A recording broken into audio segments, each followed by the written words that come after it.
पूरे देश में फॉरेस्ट कंजर्वेशन जैसा एक एक्ट आया जो 2023 में बनाया गया।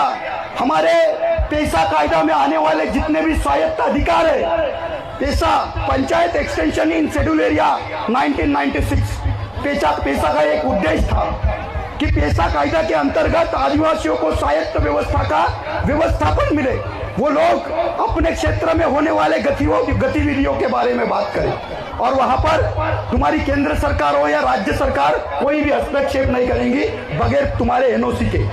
यहाँ पर संविधान में आर्टिकल 13(3) में भी बोला गया है कि हमारे अनुमति के कोई कलेक्टर, कोई प्रधानमंत्री तुम्हारे गांव में नहीं आ सकता, लेकिन हमारे गांव को ही भगाया जा रहा है, विस्थापित किया जा रहा है। ये कानून और इस कानून की जानकारी हम लोग कब अपने समाज और बच्चों को देंगे? हमने गाने बजाए, बच्चों को नचाया, लेकिन यही बच्चे जब 25 साल की उम्र में आएंगे, जब 26 साल की उम्र में आएंगे और इनके जीवन के जिंदगी का फैसला होते रहेगा, तब आपसे सवाल करेंगे कि जो लोग मंच पर बैठे थे, जिसके हाथ में माइक था, ये माइक पर बोलने वाले लोग, जब मेरी जिंदगी का फैसला हो रहा था तब तुम क्या कर रहे थे? हमको जात पढ़ा रहे थे, हमको धर्म समझा रहे थे, हमको संगठन समझा रहे थे, हमको नेता समझा रहे थे, हमको पार्टी समझा रहे थे, और हम लोगों को एक चीज संस्कृति समझा रहे थे जो नाचने के स्वरूप में सामने आई।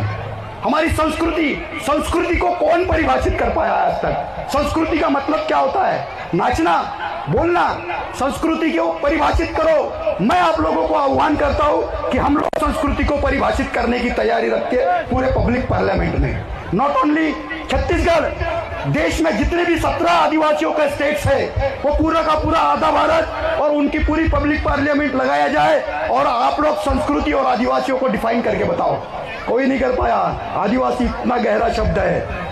आदिवासियों को षड्यंत्रकारी सत्ताधारी जमात में वनवासी बोला और वनवासियों के नाम पर कैंपेनिंग चलाई। हमारे बच्चों को वनवासी कल्याण आश्रम में एजुकेट किया और उन लोगों को वनवास होने का और वनवासी होने का मतलब पटा के दिया और उनके ब्रेन को लॉक कर दिया, उनके विचारों को नपुंसक कर दिया। ऐसी विचारधारा जो समाज में पनप रही है, उस विचारधारा को तुमको खत्म करना पड़ेगा।